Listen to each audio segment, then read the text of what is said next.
കർത്താവിൻ്റെ പരിശുദ്ധമുള്ള നാമം പിന്നെയും മഹത്വപ്പെടുവാൻ ഇടയായി തീരട്ടെ.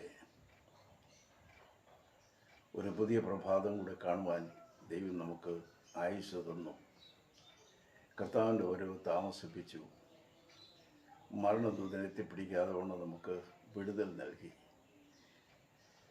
ദൈവസന്നിധിയിലായിരിക്കാൻ വീണ്ടും നമുക്കൊരവസരം കൊണ്ട് ലഭിച്ചു. ദൈവം തരുന്ന ഓരോ നിമിഷങ്ങളും ഓരോ മണിക്കൂറുകളും നാം ഉപയോഗിച്ചാൽ അത് യൂട്ടിലൈസ് ചെയ്താൽ നല്ലതാണ്. നഷ്ടപ്പെട്ടു പോയി കഴിഞ്ഞിട്ട് പിന്നീട് അതിൻ്റെ പുറകെ നടന്ന് പശ്ചാത്തപിച്ചിട്ട് മടങ്ങി വരികയില്ല. നഷ്ടപ്പെട്ടു പോയത് മടങ്ങി വരാതിരിക്കുവാൻ ഇരിക്കുമ്പോൾ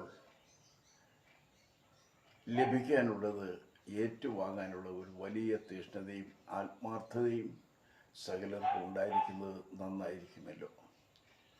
നാം ചിന്തിച്ചുകൊണ്ടിരിക്കുന്ന വിഷയം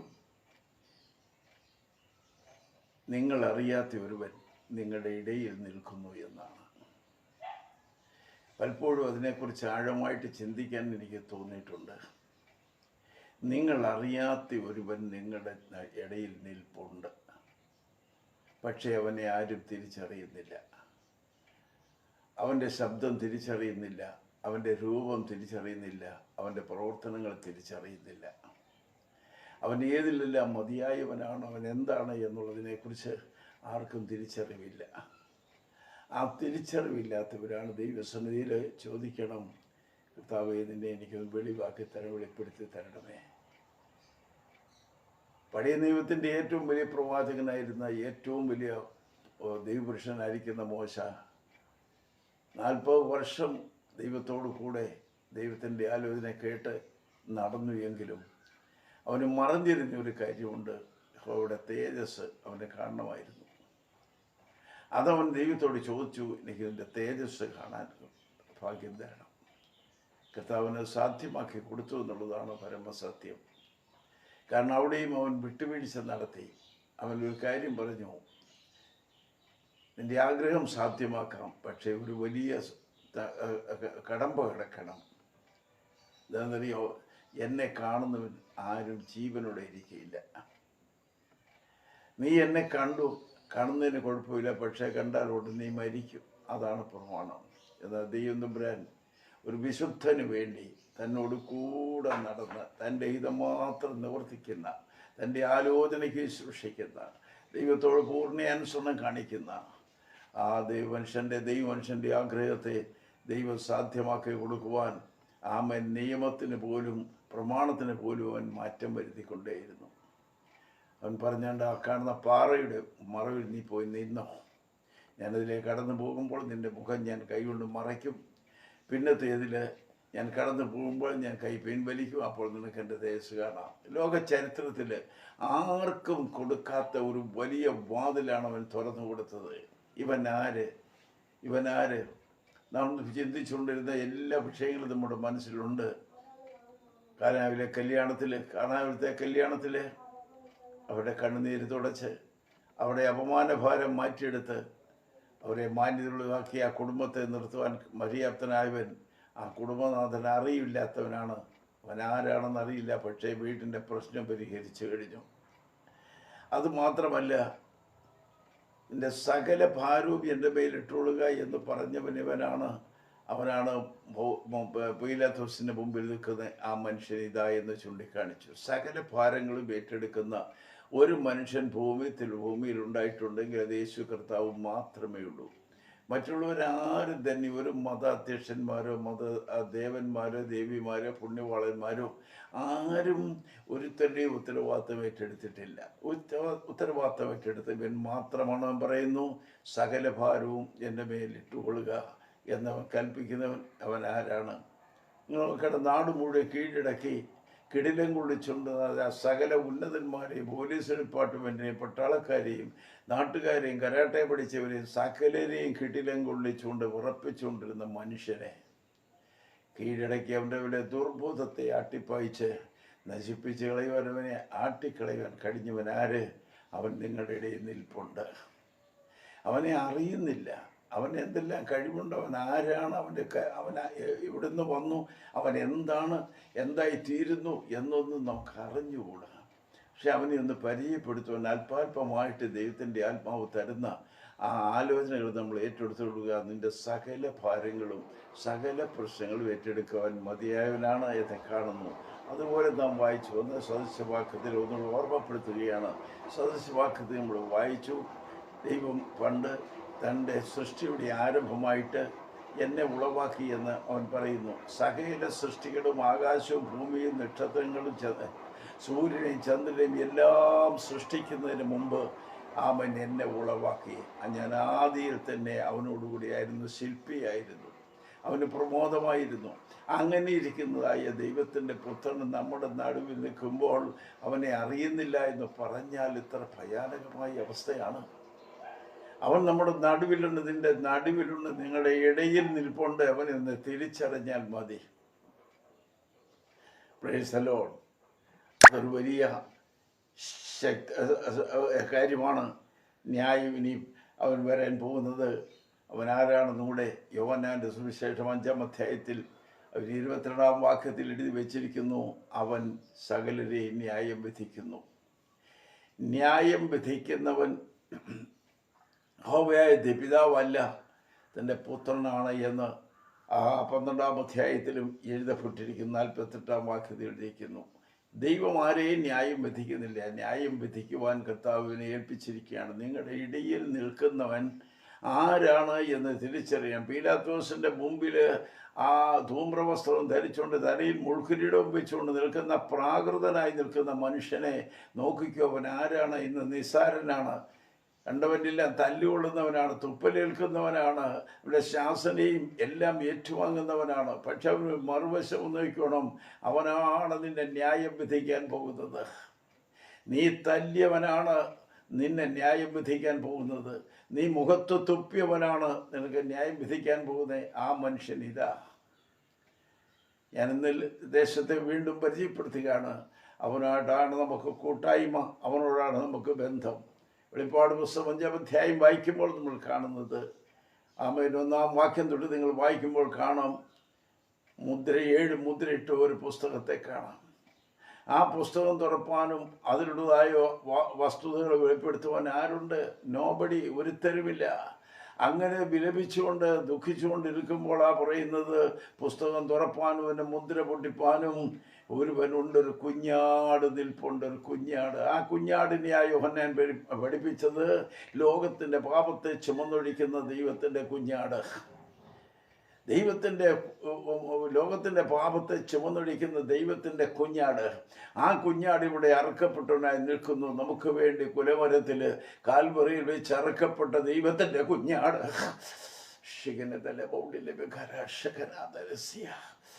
സകല മനുഷ്യവർഗത്തിൻ്റെ വിടുതലിന് വേണ്ടി രക്ഷയ്ക്ക് വേണ്ടി അറുക്കപ്പെട്ട കുഞ്ഞാടിതാ നിൽക്കുന്നു. അവൻ മുദ്ര പൊട്ടിപ്പാൻ യോഗ്യനാണ്, പുസ്തകം തുറപ്പാൻ യോഗ്യനാണ്. Praise the Lord. അവൻ ഇതാ പീലാത്തോസിന് മുമ്പിൽ നിൽക്കുന്നു. വെറും ജഡമായിട്ട്, വെറും മനുഷ്യനായിട്ട് നിൽക്കുന്നു, ഒരു പ്രാകൃതനായിട്ട് നിൽക്കുന്നു, വിരൂപനായി നിൽക്കുന്നു, കണ്ടാൽ കോമളത്വമില്ലാത്തവനായി നിൽക്കുന്നു. എങ്കിലും നിങ്ങളുടെ മുമ്പിൽ ഞാൻ വെളിപ്പെടുത്തുന്നു, അവനിതാ മുദ്ര പൊട്ടിക്കാൻ അവനിതാ, കഴിവുള്ളവനായിട്ടവൻ അവനിതാ, പുസ്തകം തുറക്കുവാൻ അധികാരമുള്ളവൻ ഇതാ, മുദ്ര വെച്ചിരിക്കുന്ന മുദ്ര പൊട്ടിക്കുവാൻ അധികാരമുള്ളവൻ ഇതാ നിങ്ങളുടെ ഇടയിൽ നിൽപ്പുണ്ട്. അവൻ ആ പുസ്തകം തുറന്നു മുദ്ര പൊട്ടിച്ചു. അവിടെ എഴുതിയിരിക്കുന്ന സകല ഗോത്രങ്ങളിൽ നിന്നും ഭാഷകളിൽ നിന്നും വംശങ്ങളിൽ നിന്നും ജാതികളിൽ നിന്നുള്ളവരെ താൻ വില കൊടുത്ത് വാങ്ങി തൻ്റെ ചോര കൊടുത്ത് ജീവരക്തം കൊടുത്തവന് ജീവിതങ്ങളെ വിലയ്ക്ക് വാങ്ങി. ഇത് വിശ്വസിക്കുവാൻ കഴിയുന്നവന് നീതീകരണം പ്രാപിക്കുന്നു. വിശ്വസിക്കാൻ കഴിയുന്നവൻ രക്ഷ പ്രാപിക്കാൻ കഴിയുന്നു. വിശ്വസിക്കാൻ കഴിയുന്നവന് നിത്യതയുടെ അവകാശിയെ തീരുവാൻ കഴിയുന്നു. വിശ്വസിക്കാൻ കഴിയുന്നവന് നിത്യ നരകത്തിൻ്റെ തീച്ചോളയിൽ നിന്ന് വിടുതൽ ഉണ്ടാകുന്നു. ഇത് വിശ്വസിക്കുന്നവന് അനേകർക്ക് വഴികാട്ടിയായി നിൽക്കാൻ ഇടയാക്കുന്നു. എൻ്റെ പ്രിയ കേൾവികരായ എല്ലാ പ്രിയപ്പെട്ടവർക്കും ഞാൻ ക്രിസ്തുവുള്ള സ്നേഹവന്ദനം അറിയിക്കുകയാണ്. കഴിഞ്ഞ ഓരോ ദിവസങ്ങളും എന്നെപ്പോലെ അല്ല, എന്നേക്കാൾ അധികം പ്രാപ്തന്മാരായ ദൈവദാസന്മാർ കൂടി നിങ്ങൾ ധാരാളം ദൈവം എന്നെ കേൾക്കുന്നുണ്ടാകാം. ഏതൊരുവൻ പ്രസംഗിച്ചാലും അത് ചെന്ന് അതിൻ്റെ ടാർജറ്റ്, അത് കോൺസെൻട്രേറ്റ് ചെയ്യുന്നത് കർത്താവായ യേശുവിൽ മാത്രമാണ്. അതുകൊണ്ട് നമ്മൾ പ്രത്യേകം ഓർത്തോളണം, യേശു ക്രിസ്തുവിനെ ഒഴിവാക്കി നമുക്ക് എങ്ങോട്ടും മാറാൻ കഴിയുകയില്ല. ഒരു പുസ്തകത്തിനും പറയാല്ല. അവനെക്കുറിച്ച് വെളിപ്പാട് പുസ്തകം പഠിപ്പിക്കുമ്പോൾ കാണുന്നത് അവൻ രാജാധിരാജാവ്, കർത്താതി കർത്താവ്. പൗലോസ് ലേഖനത്തിൽ പറയുന്നത് ധന്യനായ ഏകാധിപതിയും രാജാതിരാജാവും കർത്താതി കർത്താവും, താൻ മാത്രം അമർത്യതയുള്ളവനും അടുത്തുകൂടാത്ത വെളിച്ചത്തിൽ വസിക്കുന്നവനും മനുഷ്യരാരും കാണാത്തവനും കാണുവാൻ കഴിയാത്തവനും. ഓർത്തോണം, ആ വലിയവൻ, ആ വലിയവൻ നിങ്ങളുടെ ഇടയിൽ നിൽപ്പുണ്ട്. അവൻ നിങ്ങളുടെ ഇടയിൽ നിൽപ്പുണ്ട്. ഇന്നവൻ മനുഷ്യനായി ഈ ലോക മനുഷ്യൻ ഒരുവനെ പോലെ ആയിത്തീർന്നു വന്നതുകൊണ്ട് പീലാത്തോസേ, നിന്റെ മുമ്പിൽ നിൽക്കുന്നവൻ്റെ വലിപ്പം നിനക്ക് അറിഞ്ഞുകൂടാ. അവൻ ആരാണെന്ന് നിനക്കറിയില്ല. നീ ഒന്ന് മാത്രം കണ്ടുപിടിച്ചു, അവനിൽ ഞാൻ ഒരു കുറ്റവും കാണുന്നില്ല. ശിക്ഷിക്കത്തക്കവണ്ണം ഒരു കുറ്റവും കാണുന്നില്ല. എന്നാൽ നിങ്ങളുടെ ആരവാരം നിമിത്തം, നിങ്ങളുടെ നിർബന്ധം നിമിത്തം ഞാൻ വിട്ടുതരുകയാണ്, കൊണ്ടുപോയി ക്രൂശിക്ക്. എൻ്റെ പ്രിയപ്പെട്ടവരെ, അവൻ്റെ ക്രൂശ് മരണം ലോകത്തെ വിറപ്പിച്ചു, ലോകത്തെ ഞടുക്കി. അവനോട് എതിർത്തവർക്കൊക്കെ വലിയ ഭയം തോന്നി. അത്രമേയത്തിന് ഭീകരമേറിയ ഒരു അനുഭവം ഉണ്ടായത്. അവൻ ചുമന്നുകൊണ്ട് പോയ ആ ക്രൂശ് ആമേൻ ഗോകുൽത്തായിൽ വെച്ച് അവനെ കിടത്തി അവൻ്റെ കൈകാലുകൾ നീട്ടിക്കൊടുത്തു. അവൻ്റെ കൈകാലുകളിൽ ആണി അടിച്ചപ്പോൾ അവൻ നിലവിളിച്ചു, വേദനിച്ചപ്പോൾ കരഞ്ഞു. ആ കുലമല ഉയർത്തി 3 ആണിമേൽ അവൻ തൂങ്ങിക്കിടക്കുകയാണ്. അതൊന്നും നിങ്ങൾ കണ്ടാട്ടെ. കയറ് കെട്ടിയിട്ടില്ല, യാതൊന്നും കൊണ്ട് വേറെ ബന്ധിച്ചിട്ടില്ല. 3 ആണിമേൽ 2 കൈകളും കാലുകളും അടിച്ച് കയറ്റി. അത് ഞാന്ന് കിടക്കുമ്പോഴത്തെ ആ വേദന, ആ പുളയുന്ന വേദന, ഒരു വൈദ്യനും സൗഖ്യമാക്കാൻ കഴിയാത്ത വേദന. അത് തിന്നു കുടിച്ചുകൊണ്ട് അവൻ കിടക്കുമ്പോൾ ആശാ പറയുന്നത്, അങ്ങോട്ട് നോക്ക്, അവനെ കണ്ടാൽ ഇപ്പോൾ ആളല്ല എന്ന് തോന്നുമാർ, അവൻ്റെ രൂപം കണ്ടാൽ മനുഷ്യനല്ല എന്ന് തോന്നുമാർ അവൻ പ്രാകൃതനായി മാറ്റപ്പെട്ടിരിക്കുന്നു. എൻ്റെ കേൾവിക്കാരായ സഹോദരി സഹോദരന്മാരെയും മാതാപിതാക്കളെ, പ്രിയപ്പെട്ടവരെ ഞാൻ പറയട്ടെ, ഞാനും നിങ്ങളും വഹിച്ചുകൊണ്ട് നടന്ന പാപത്തിൻ്റെ ഭയാനകമായ ആ കാളകൂട വിഷം മുഴുവൻ അവൻ ഏറ്റെടുത്തപ്പോൾ തേജോമയനായ ദൈവത്തിൻ്റെ പുത്രൻ തേജസ്സില്ലാത്തവനായിട്ട് മാറ്റപ്പെടുകയാണ്. മറുരൂപമലയിൽ നാം അവനെ കാണുന്നത് ഒരു മനുഷ്യന് വലക്കാൻ കഴിയാത്തവണ്ണം അവൻ്റെ വസ്ത്രം വെണ്മയായിരുന്നു, അവൻ്റെ വസ്ത്രം മിന്നലിനോട് സദൃശ്യമായിരുന്നു. നമ്മൾ ഓർക്കണം, അവൻ്റെ വസ്ത്രം വളരെ വെളിച്ചമുള്ളത്, അവൻ മിന്നുന്നതായിരുന്നു. ആ തേജോമയൻ അവിടെ നിൽക്കുമ്പോൾ ഓർത്തോളം അവൻ്റെ മുഖത്തിൻ്റെ തേജസ്സിനെ കുറിച്ച് അവിടെ എഴുതിയിരിക്കുകയാണ്. ആ മഹാ തേജസ്സുള്ളവൻ ഇപ്പോൾ കിടക്കുന്നത് കണ്ടാൽ, നിങ്ങൾ യെശയ്യാപ്രവചനം 82 അധ്യായം വായിക്കുമ്പോൾ കാണാം, ഒടുവിൽ അവനെ കണ്ടാൽ ആളല്ല എന്ന് തോന്നുമാറ് പ്രാകൃതനായി. എങ്ങനെ അവൻ ഈ ക്രൂശ് മരണത്തിൽ നമ്മുടെ പാപങ്ങളെ ഏറ്റെടുക്കുവാൻ തയ്യാറായി. അത് നാം വിശ്വസിക്കുന്നു എങ്കിൽ നിശ്ചയമായിട്ട് നിനക്കൊരു നീതീകരണമുണ്ട്, വിടുതലുണ്ട്, രക്ഷയുണ്ട്. ഇത് നീ വിശ്വസിക്കുന്നില്ലെങ്കിൽ നിനക്ക് നിത്യ ന്യായവിധി എന്ന ആ ഭയങ്കരമേറിയ വിപത്ത് ഒരുങ്ങി നിൽപ്പുണ്ട്. ഞാൻ വീണ്ടും കടന്നു വരികയാണ്. ലൂക്കോസിൻ്റെ സുവിശേഷം 24 അധ്യായം നമ്മൾ വായിക്കുമ്പോൾ കാണുന്നത്, യേശുവിനെ അടക്കം ചെയ്ത ഭാഗമാണ് അതിൻ്റെ ആദ്യം മുതൽ കിടക്കുന്നത്. അവനെ ക്രൂശിൽ നിന്ന് ഇറക്കി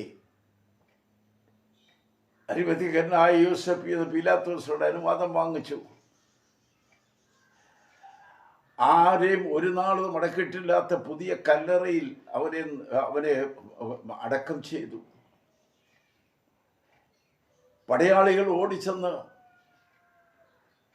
രാഷ്ട്രത്തലവനോട് പറഞ്ഞു, അവൻ്റെ ശിഷ്യന്മാർ ഒരുപക്ഷെ അവനെ മോട്ടിച്ചുകൊണ്ട് പോകാൻ സാധ്യതയുണ്ട്. അവൻ നേരത്തെ പറഞ്ഞിട്ടുണ്ട് 3-ാം നാൾ അവൻ ഉയർത്തെഴുന്നേൽക്കുമെന്ന് പറഞ്ഞു. അത് വിശ്വസിക്കാൻ തരമില്ല.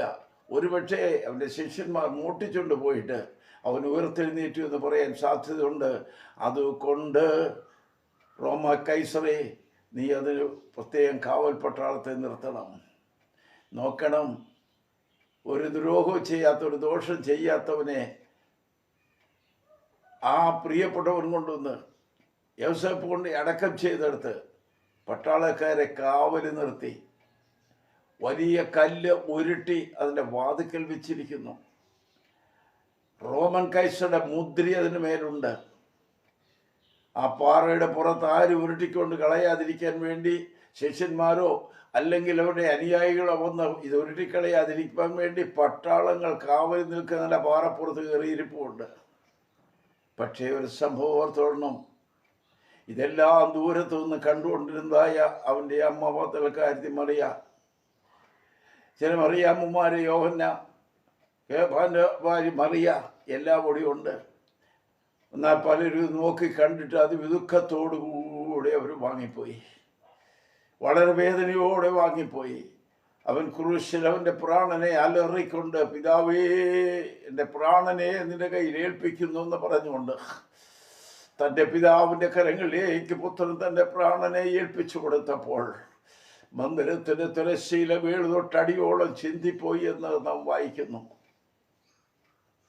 പ്രകൃതി സൂര്യൻ അസ്തമിച്ച പോലെ സൂര്യൻ തൻ്റെ പ്രകാശം പരത്തിയില്ലാതെ അത് മൗണ്ട് കഴിഞ്ഞിരിക്കുന്നു.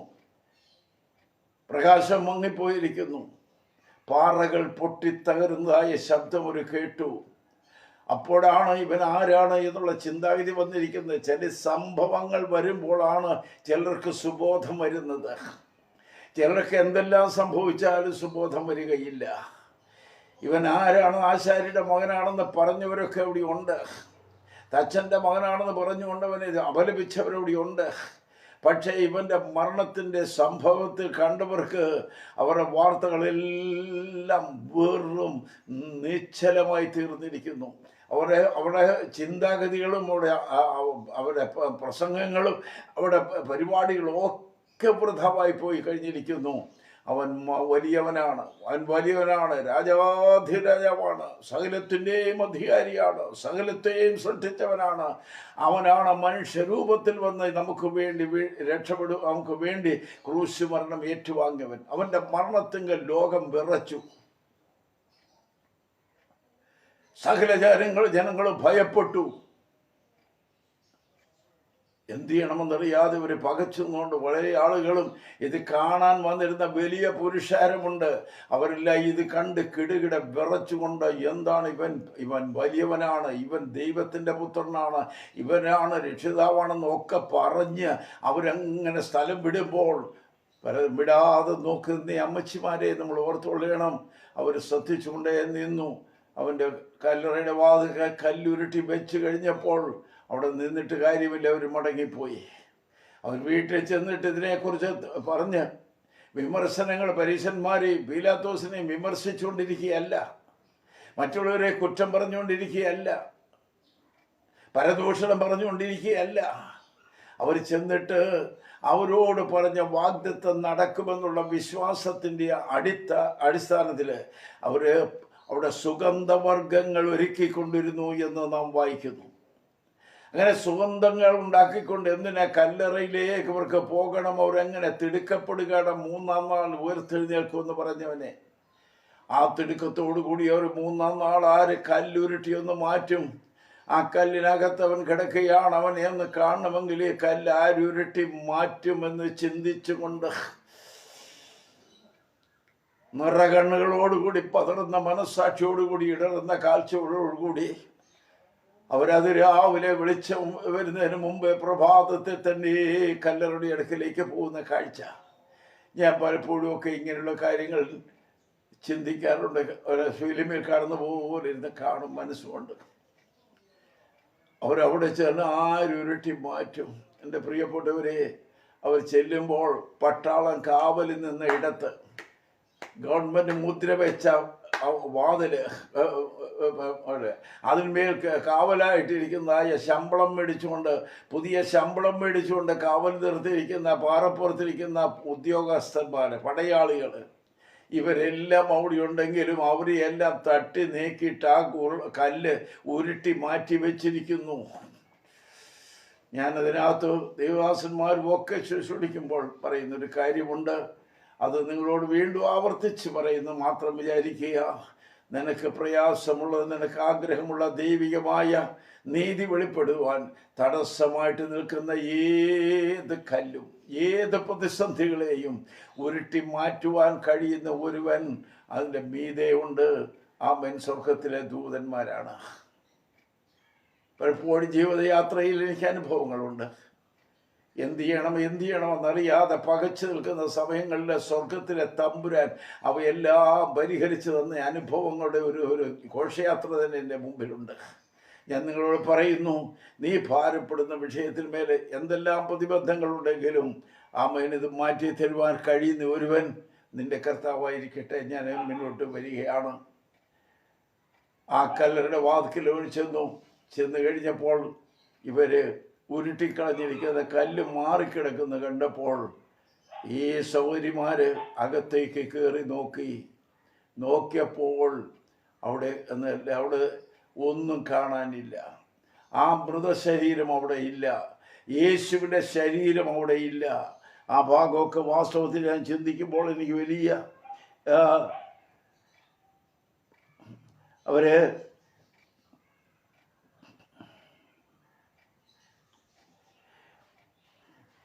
അവൻ മൂന്നാം നാൾ ഉയർത്തെഴുന്നേൽക്കുകയും വേണമെന്ന് പറഞ്ഞത് ഓർത്തുകൊള്ളുവീൻ.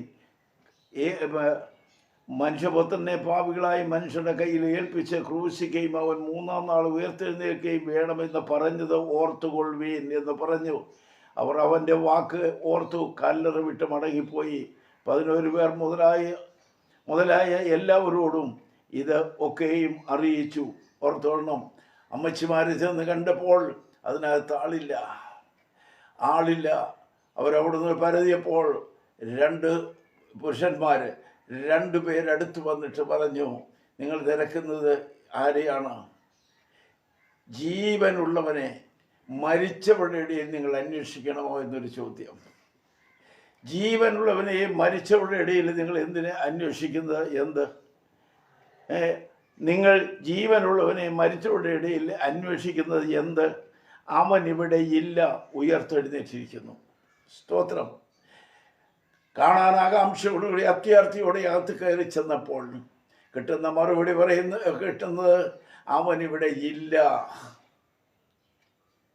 അവൻ ഉയർത്തെഴുന്നേറ്റിരിക്കുന്നു, അവൻ ജീവനുള്ളവനാണ്, അവൻ മരിച്ചവരുടെ അവനെ കാണുകയില്ല, അവൻ പോയിരിക്കുന്നു.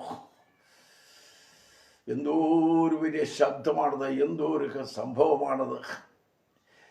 അവൻ ജീവനുള്ളവനാണ്, അവനെ മരിച്ചവരുടെ ഇടയിൽ നിങ്ങൾ അന്വേഷിക്കരുത്, അവനിവിടെ ഇല്ല. വിശുദ്ധ നാടുകളിൽ പോയി വരുന്നവരൊക്കെ പറയാറുണ്ട്, യേശുവിൻ്റെ ശവകുടീരം, ഈ കല്ലറ എന്നും തുറന്നു കിടക്കുകയാണ്. അവിടെ എഴുതി വച്ചിട്ടുണ്ട് അവനിവിടെ ഇല്ല. മറ്റൊരു കല്ലറയിലും ആ വാക്ക് കാണുകയില്ല. എല്ലാവരും അവിടെ തന്നെ അസ്ഥിപഞ്ജരങ്ങൾ കിടപ്പുണ്ട്.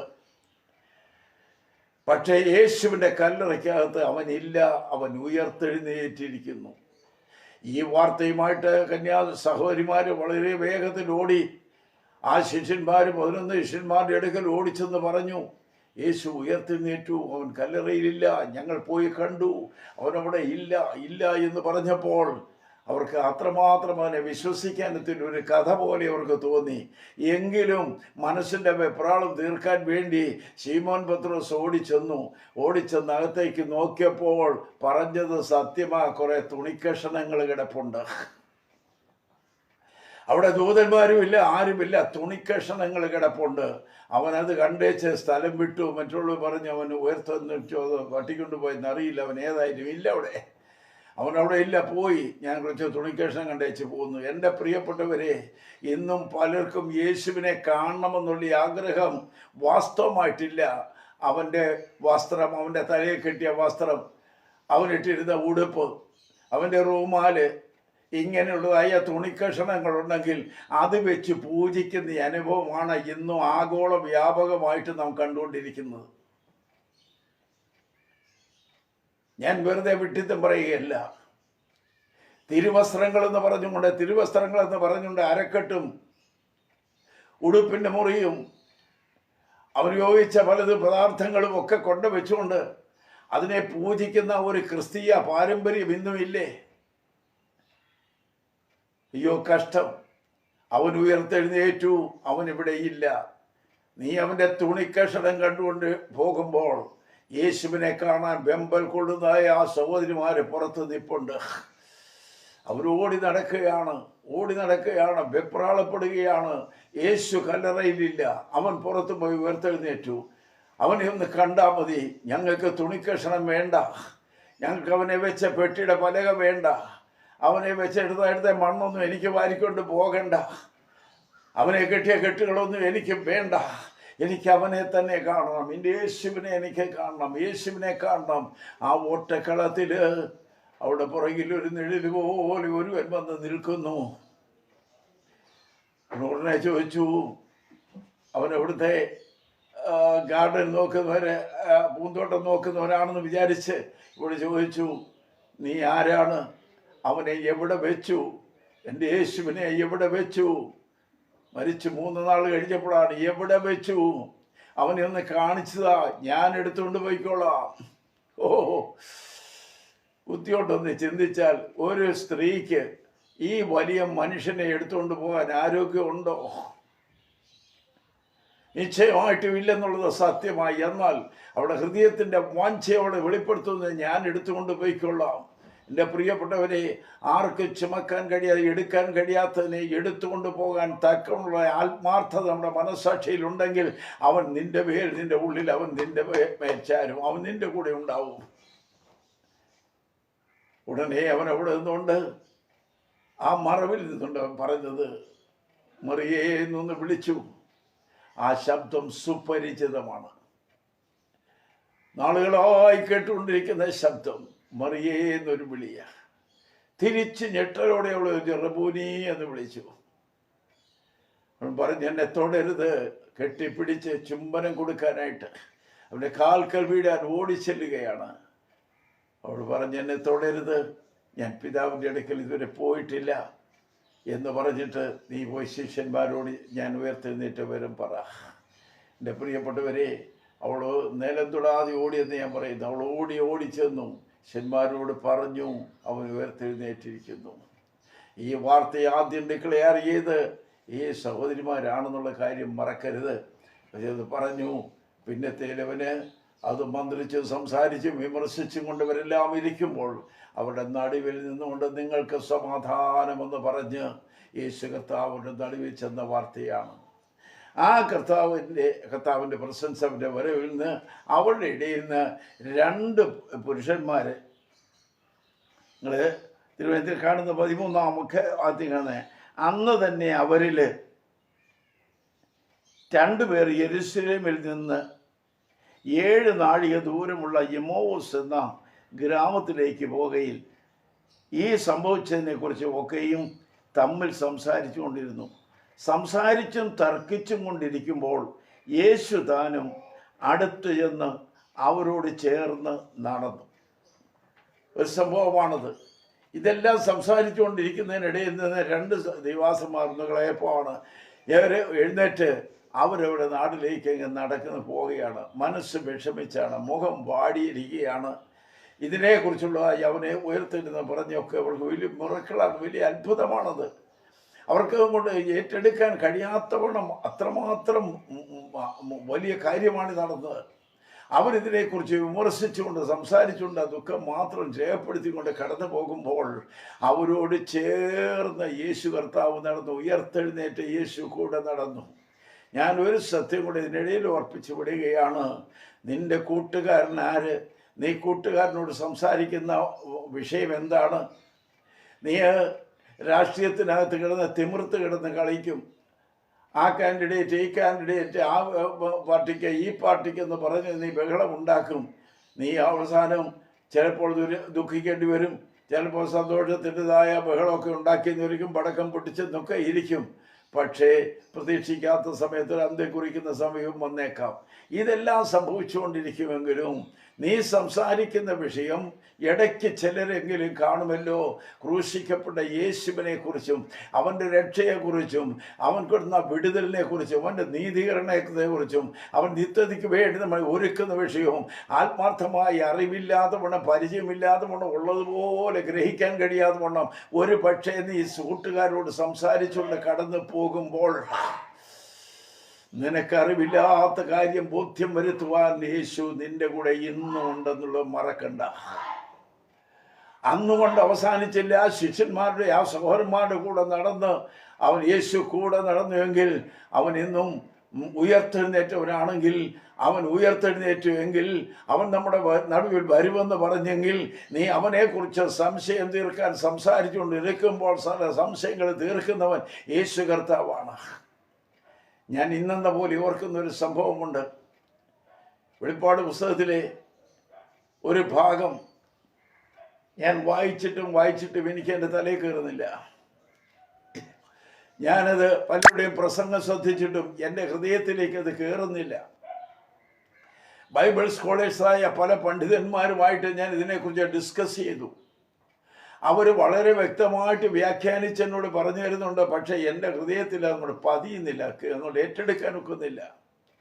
ഞാനത് പെൻഡിങ്ങിൽ വെച്ച് ഇങ്ങനെ യാത്ര ചെയ്യുമ്പോഴെല്ലാം ഇതെൻ്റെ മനസ്സിൽ കയറി കിടക്കുകയാണ്. ഒരു ദിവസം രാത്രി യോഗമെല്ലാം കഴിഞ്ഞ് ഞാൻ ഉറങ്ങാൻ കിടക്കുമ്പോൾ വെളുപ്പിനെ ഒരു 2 മണി 3 മണിയായി കാണും എനിക്ക് ഓർമ്മയിൽ. ഞാൻ കിടക്കുമ്പോൾ എൻ്റെ മുമ്പിൽ ഒരു ബൾബ് കത്തിയിരിക്കുന്നു. ഞാൻ നോക്കുമ്പോൾ ഞാൻ ഈ മനസ്സിലാക്കാൻ കഴിയാതെ ബന്ധപ്പെടുന്നതായ ആ വേദഭാഗം ബൈബിൾ തുറന്ന് എൻ്റെ മുമ്പിൽ വെച്ചിരിക്കുന്നു. ഞാനിത് സൂക്ഷിച്ച് വായിക്കുമ്പോൾ ആരോ ഒരാൾ എൻ്റെ കൂടെ നിന്ന് അവിടെ ഒരു കമ്പ് കൊണ്ട് ഇങ്ങനെ ആ ലൈൻ അങ്ങോട്ട് വരച്ച് എന്നെ കാണിച്ചിട്ട് ആ ഭാഗം മുഴുവൻ എനിക്ക് വ്യാഖ്യാനിച്ചുകൊണ്ടേയിരുന്നു. ഞാനത് നന്നായിട്ടങ്ങ് പഠിച്ചു, മനസ്സിൽ നന്നായിട്ട് എൻ്റെ ഹൃദയത്തിൽ കയറി. എൻ്റെ ഹൃദയത്തിൽ അതെല്ലാം പതിഞ്ഞു കഴിഞ്ഞപ്പോൾ ആ ലൈറ്റ് അങ്ങ് പോയി, കൂരിരുട്ടായി. ഞാൻ പെട്ടെന്ന് ഞെട്ടി എഴുന്നേറ്റ്. അപ്പോഴേ വന്ന് ഞാൻ ഉറക്കത്തിൽ കണ്ട സ്വപ്നമാണോ ഇത്? പ്രിയപ്പെട്ട ഒരു സ്വപ്നമായിരുന്നില്ല അത്. ദൈവം തമ്പുരാൻ എന്നെ പഠിപ്പിക്കാൻ തന്നെ ദൂതനെ അയച്ചതെന്നാണ്. ഞാൻ ഉടൻ തന്നെ ലൈറ്റിട്ടു. ഞാൻ ബൈബിൾ എടുത്ത ഭാഗം വായിച്ചപ്പോൾ എനിക്കുണ്ടായ സന്തോഷം നിങ്ങളോട് പറഞ്ഞാലൊക്കെ ഇല്ല. മറഞ്ഞിരിക്കുന്നത് വെളിപ്പെടുത്തുവാൻ അവൻ ഇന്നും നമ്മോടുകൂടെ ഉണ്ട് എന്നുള്ള ആ വലിയ സത്യം നാം തള്ളിക്കളയണ്ട. അവൻ കൂടെ ഉണ്ടാകും, നിശ്ചയമായിട്ട് അവൻ എന്നോട് മന്ത്രിക്കും. ബൈബിൾ സ്കോളേഴ്സിന് വ്യാഖ്യാനിക്കാൻ കഴിയാത്തത്, അവർക്ക് ഗ്രഹിക്കാൻ കഴിയാത്ത, പ്രസംഗിക്കാൻ കഴിയാത്തത്, നിനക്ക് മനസ്സിലാക്കാൻ കഴിയാത്തത് വെളിപ്പെടുത്തി തരുന്നൊരു കർത്താവ് നമ്മുടെ കൂടെയുണ്ട്. അവൻ കൂടെ നടന്നു. ഇവിടെ എഴുതിയിരിക്കുന്ന നമ്മൾ വായിച്ചല്ലോ, അവരോട് ചേർന്ന് നടന്നു. അവനെ അറിയാതെ വണ്ണം അവരുടെ കണ്ണ് നിരോധിച്ചിരുന്നു. യേശു താൽക്കാലികമായിട്ട് ആ ചെറുപ്പക്കാരുടെ കണ്ണൊന്ന് ഒരു തിമിരം ബാധിച്ച പോലെ അങ്ങ് മറച്ചു കളഞ്ഞ് കണ്ണ് കാണാൻ കഴിയാത്ത ഒരു മങ്ങരങ്ങോട്ട് കൊടുത്തു. അതുകൊണ്ട് കൂടെ വരുന്നവനെ ഉള്ളതുപോലെ അറിയാൻ വയ്യ. അവർ കൂടെ നടന്നു. അവരോട് നിങ്ങൾ വഴി നടന്ന് തമ്മിൽ ബാധിക്കുന്ന കാര്യം എന്തെന്ന് ചോദിച്ചു. അവർ വാടിയ മുഖത്തോടെ നിന്നു. ക്ലെയോപ്പ എന്ന പേരുള്ളവൻ യെരൂശലേമിലെ പരദേശികളിൽ നീ മാത്രം ഈ നാടുകളിൽ നടക്കുന്ന അവിടെ സംഭവിക്കുന്ന കാര്യം അറിയാതിരിക്കുന്നുവോ എന്ന് ഉത്തരം പറഞ്ഞു. ഏത് എന്ന് അവനോട് ചോദിച്ചതിന് ദൈവത്തിന്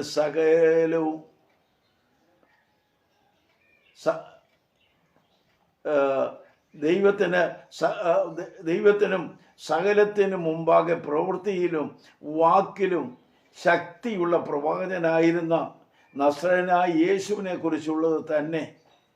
നമ്മുടെ മഹാപുരോഹിതന്മാരും പ്രമാണികരും അവനെ മരണവിധിക്ക് ഏൽപ്പിച്ച് ക്രൂശിച്ചു. ഞങ്ങളോ അവൻ ഇസ്രായേലിനെ വീണ്ടെടുക്കാനുള്ളവൻ എന്ന് ആശിച്ചിരുന്നു. അത്രയുമല്ല, ഇത് സംഭവിച്ചിട്ട് ഇന്ന് 3-ാം നാളാകുന്നു. ഞങ്ങളുടെ കൂട്ടത്തിൽ ചിലർ സ്ത്രീകൾ രാവിലെ കല്ലറയ്ക്കൽ പോയി അവൻ്റെ ശരീരം കാണാതെ മടങ്ങി വന്നു. അവൻ ജീവിച്ചിരിക്കുന്നു എന്ന് പറഞ്ഞു. ദൂതന്മാരുടെ ദർശനം കണ്ടു എന്ന് പറഞ്ഞു ഞങ്ങളെ ഭ്രമിപ്പിച്ചു. ഞങ്ങളുടെ കൂട്ടത്തിൽ ചിലർ കല്ലറയിൽ ചെന്ന് സ്ത്രീകൾ പറഞ്ഞതുപോലെ തന്നെ കണ്ടു. അവനെ കണ്ടില്ല താനും. അവൻ അവരോട്, അയ്യോ ബുദ്ധിഹീനരേ, പ്രവാചകന്മാർ പറഞ്ഞിരിക്കുന്നതെല്ലാം വിശ്വസിക്കാത്ത മന്ദബുദ്ധികളെ. Price the Lord. വളരെ ശ്രദ്ധിക്കണം. ഈ ചെറുപ്പക്കാര് കടന്നു പോകുമ്പോൾ അവർക്ക് പറയാനുള്ളത് മുഴുവനും യേശുവിൻ്റെ മരണത്തെക്കുറിച്ചും അവന് വന്നതായിത്തീർത്താനുഭവങ്ങളെക്കുറിച്ചും വളരെ വേദനയോടെ വിമർശിച്ചുകൊണ്ട് പോകുമ്പോൾ അവർ ചോദിച്ചു, നീ മാത്രം പരദേശിയായി വന്ന് പാർക്കുന്ന നീ ഒഴികെ ബാക്കി എല്ലാവർക്കും അറിയാം, നീ മാത്രം ഇത് അറിഞ്ഞില്ലേ? ചോദിച്ചപ്പോൾ വിവരങ്ങൾ വിസ്തരിച്ച് പറഞ്ഞു. യേശുവിനെ കുറിച്ച് പറയുവാനുള്ള ആ വലിയ ടെൻഡൻസി, ആ തിരുവചനത്തിലെ സത്യങ്ങൾ അവൻ കൊണ്ട് വിവേചിച്ച് പറഞ്ഞു കൊടുത്തുകൊണ്ടിരിക്കുകയാണ്. മോശ തുടങ്ങി സകല പ്രവാചകന്മാരിൽ നിന്നും എല്ലാ തിരുവെഴുത്തുകളിലും തന്നെക്കുറിച്ച് അവർക്ക് വ്യാഖ്യാനിച്ചു കൊടുത്തു.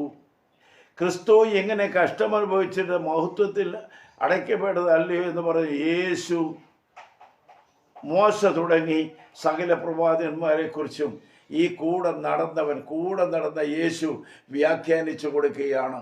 നിങ്ങൾ ഓർത്തു വേണം, തിരുവെഴുത്തുകളിലെ സത്യം അവർക്ക് വെളിപ്പെടുത്തി കൊടുക്കുവാൻ അവൻ വായെ തുറന്നു. നമ്മളിത് ഓർത്തു വേണം, 66 പുസ്തകങ്ങൾ വായിച്ചെന്നാലും പഴയ നിയമവും പുതിയ നിയമവും മുഴുവനായിട്ട് വായിച്ചാലും അതിൻ്റെ സത്തായിട്ട് കിട്ടുന്നത് യേശു ക്രിസ്തുവാണ്. യേശുവിലേക്കുള്ള ചുണ്ടുപലകയാണ് സകല പുസ്തകങ്ങളും. 66 പുസ്തകങ്ങളും അങ്ങനെയാണ് നിൽക്കുന്നത്.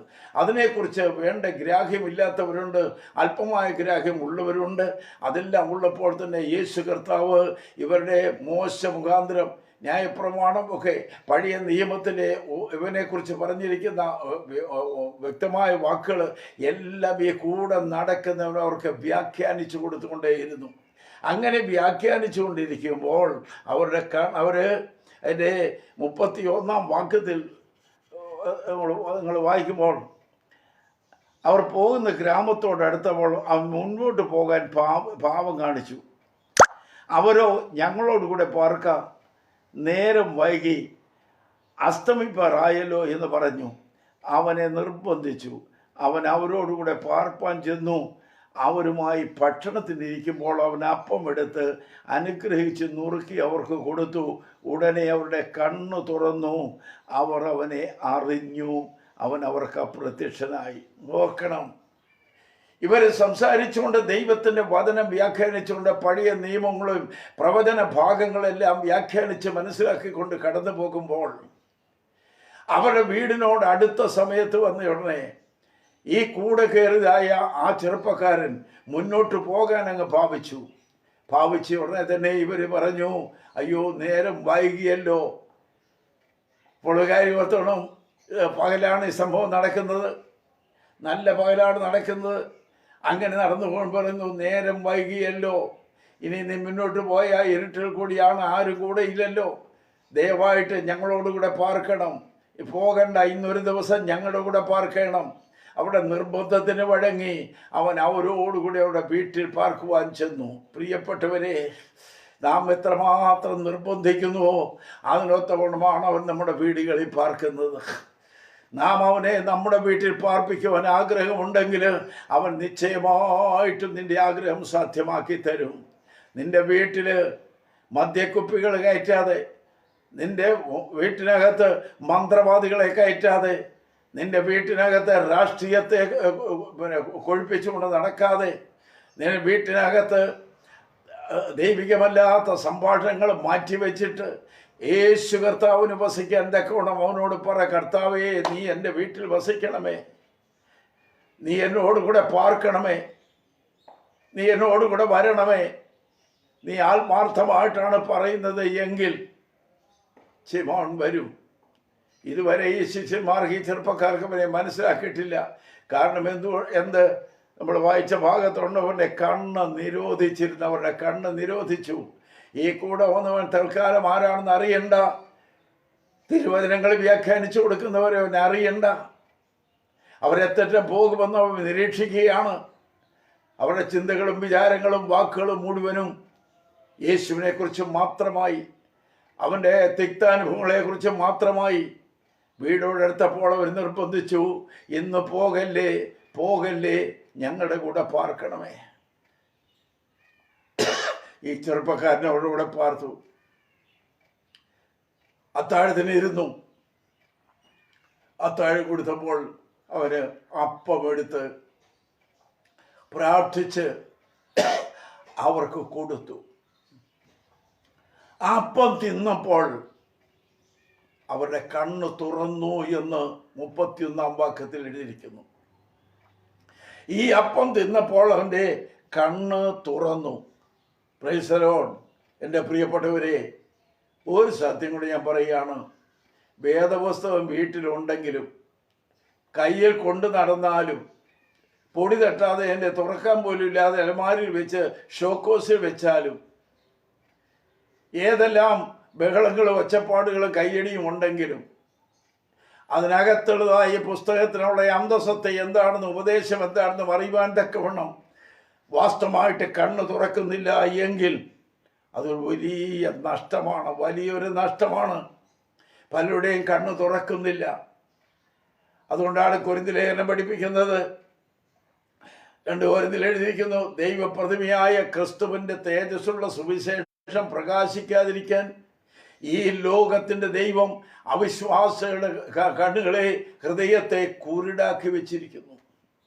അപ്പൊ ലോകത്തിൻ്റെ അധിപതിയായിരിക്കുന്നവൻ അനേകരുടെ മനസാക്ഷിയെ കുരുടാക്കി വെച്ച് കർമ്മമാർഗങ്ങളിലും അനാചാരങ്ങളിലും പൈശാചിക പ്രവൃത്തികളിലും മാന്ത്രിക വിദ്യകളിലും ഹോമങ്ങളിലും പൂജകളിലും ഇങ്ങനെ പോകുന്നു. ലോകപരമായിട്ടുള്ള പലതിലും അവർ വിധേയപ്പെട്ട് കടന്നു പോകുമ്പോൾ നിന്റെ കണ്ണ് അടഞ്ഞിരിക്കുകയാണ്. എന്നാൽ യേശു കർത്താവ് അവൻ്റെ അപ്പം തിന്നപ്പോൾ അവൻ്റെ കണ്ണ് തുറന്നു. അവൻ്റെ കണ്ണ് തുറന്നു. സത്യത്തെ അറിയുവാൻ കണ്ണ് തുറന്നു. നല്ലത് കാണുവാനും എൻ്റെ കണ്ണ് തുറന്നു. ഉപദേശം മനസ്സിലാക്കുവാൻ എൻ്റെ കണ്ണ് തുറന്നു. ആമേൻ. നിത്യതയെക്കുറിച്ച് അറിയുവാനും എൻ്റെ കണ്ണുകൾ തുറന്നു. പലപ്പോഴും പലർക്കും ഇത് കണ്ണടഞ്ഞിരിക്കുന്നതുകൊണ്ട് സത്യം വെളിവാക്കപ്പെടുന്നില്ല. പ്രിയപ്പെട്ട കേൾവിക്കാരായ ദൈവമക്കളെ ഞാൻ ഓർപ്പിച്ചു വിടട്ടെ. നിങ്ങളുടെ രാജാക്കന്മാരുടെ പുസ്തകം വായിക്കുമ്പോൾ കാണാം, അരാം രാജാക്കന്മാർ അന്നത്തെ ഏറ്റവും വലിയ ശ്രേഷ്ഠ പ്രവാചകനായ ഏലീശയുടെ കൂടെ ഏലീശയെ തകർത്ത് കളയുവാൻ അവർ ഗൂഢാലോചന നടത്തി. അവൻ ഇസ്രായേലിന്റെ പ്രവാചകനാണ്. അരാം രാജാവ് പലപ്പോഴും ശ്രമിക്കുമ്പോൾ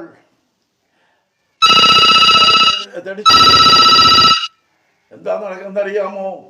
ഈ മക്കൾ ഇസ്രായേൽ പട്ടാളക്കാരോട് കൊടുക്കുന്നു. അരാം സൈന്യം നീങ്ങുന്നുണ്ട്. ഇന്ന വഴി ഇസ്രായേൽ ജനത്തോട് പ്രവാചകൻ എലീശ പ്രവാചകൻ പറഞ്ഞു കൊടുക്കുന്നു, ഇന്ന വഴിയായി പോകരുത്, ഇന്ന വഴിയായി അരാം സൈന്യം വരുന്നുണ്ട്, ഇന്ന വഴിയായിട്ട് പോകരുത്, ഇന്ന വഴിയായിട്ട് വഴിയെ പോകാവൂ. ഇങ്ങനെ പറഞ്ഞു കൊടുത്ത് സകല രഹസ്യങ്ങൾ വെളിപ്പെടുത്തിയപ്പോൾ എല്ലായിടത്തും അരാം രാജാവിനും അവൻ്റെ സൈന്യത്തിന് പരാജയം വരുന്നു. അപ്പോൾ അവൻ പറഞ്ഞ എന്നാന്നറിയാമോ? നമ്മുടെ ഇടയിൽ നിന്ന് രഹസ്യങ്ങൾ ചോർത്തി കൊടുക്കുന്ന ആരോ പട്ടാളക്കാരുടെ ഇടയിലുണ്ട്. അവരെ പുറത്തു കൊണ്ടുവരണം. നിങ്ങളവർക്ക് പുറത്തു കൊണ്ടുവരണം. നേരാം സൈന്യത്തിലെ ചില ആളുകൾ കൂടി മഹാരാജാവിനോട് പറഞ്ഞു, അങ്ങനെയല്ല രാജാവേ, നീ അരമനയ്ക്കകത്ത്, നിന്റെ കിച്ചനകത്ത്, നിന്റെ ഉൾമുറിക്കകത്ത് നീ സംസാരിക്കുന്നത് അപ്പോൾ തന്നെ ഇസ്രായേലിൻ്റെ രാജാവിനോട് അറിയിച്ചു കൊടുക്കുവാൻ അവരുടെ ഇടയിൽ ഒരു പ്രവാചകനുണ്ട്. രഹസ്യങ്ങളെ ചോർത്തിക്കൊടുക്കുന്നൊരു പ്രവാചകനുണ്ട്. അരാം രാജാവ് കണ്ണുമിഴിച്ചു. അവൻ ചോദിച്ചു, അവൻ ആരാണ്? അങ്ങനെയെങ്കിൽ അവനെ തകർത്ത് കളയണം. അവൻ എവിടെ പാർക്കുന്നു? എൻ്റെ പ്രിയപ്പെട്ടവരെ, അവൻ പാർക്കുന്നിടം അന്വേഷിച്ച് കണ്ടുപിടിച്ചു. ദോദാനിൽ എന്ന് പറയുന്നിടത്ത് പാർക്കുന്നു പറഞ്ഞു. ആമേൻ. അരാം നേതാവ് പറഞ്ഞു, അവനെ തകർത്തേര്. എൻ്റെ പ്രിയപ്പെട്ടവരെ, തകർക്കാൻ പോയവര് പട്ടാളം കൂട്ടമായിട്ട് പോയി മാർച്ച് പാസ്റ്റ് നടത്തി. വലിയ പെട്രോളിനെ വളഞ്ഞു. ഒരു പ്രവാചകനെ കൊന്നു മുടിക്കാൻ 100 കണക്കിന് പട്ടാളങ്ങൾ വളഞ്ഞപ്പോൾ അവൻ്റെ ശിഷ്യനായിരിക്കുന്ന ഗേഹസി ഇത് കണ്ടു. ഏലീശയോട് എന്ന് പറഞ്ഞു, യജമാനനെ, നമുക്ക് രക്ഷപ്പെടാൻ കഴിയുകയില്ല. അരാം സൈന്യം വളഞ്ഞിരിക്കുന്നു. നാം ഇനി എന്ത് ചെയ്യണം? അവനാകപ്പാടെ വിറയ്ക്കാൻ തുടങ്ങി. അവൻ്റെ ആയുസ് തീർന്നു എന്നവന് തോന്നി. മരണം മുമ്പിൽ നിൽക്കുന്നു തോന്നി. അവൻ വിറച്ച ഉടനെ ഏലീശ പറഞ്ഞേക്കണോ, എൻ്റെ മോനെ, നീ വിറയ്ക്കാതെ, നീ ഭയപ്പെടാതെ. നമ്മോടുകൂടെ ഉള്ളവർ ആ അരാം സൈന്യത്തോടു കൂടെ ഉള്ളവരെക്കാളും അധികമാണ്. നോക്കണം. എന്നിട്ട് അവൻ ചെയ്തതെന്താ അറിയാമോ? എൻ്റെ ഭാഷയെ പറഞ്ഞാൽ അവൻ്റെ തലയിലോട്ട് കൈ വെച്ചിട്ട് പറഞ്ഞു, കർത്താവേ, ഇവൻ്റെ കണ്ണൊന്ന് തുറക്കണമേ. ഇവൻ കാണുന്നത് ലോകത്തിൻ്റെ എതിരാളികളെയാണ്, പടക്കൂട്ടത്തെയാണ്, അവരുടെ പടവാളാണ് കാണുന്നത്, അവരെ കുതിരപ്പടയാണ് കാണുന്നത്. എന്നാൽ ഇവൻ്റെ കണ്ണൊന്ന് തുറന്നാട്ടെ. ഏകസിയുടെ കണ്ണ് തുറന്നപ്പോൾ അവൻ കാണുന്നത് 1000 പടവാളുകളുമായിട്ട് അങ്ങനെ ചുറ്റും, ഏലിശയ്ക്ക് ചുറ്റും പ്രൊട്ടക്ഷൻ, സംരക്ഷണ കൊടുത്തുകൊണ്ട് നിൽക്കുകയാണ്. Price the Lord. അവൻ നിലവിളിച്ചോട് പറഞ്ഞു, ഇസ്രായേലിന്റെ ദൈവം, ആമേൻ, പടക്കൂട്ടങ്ങൾ നിരന്നിരിക്കുന്നു. അങ്ങനെ നിന്ന് ഏലീശ ചിരിച്ചു കാണുമെന്ന് എൻ്റെ വിചാരം.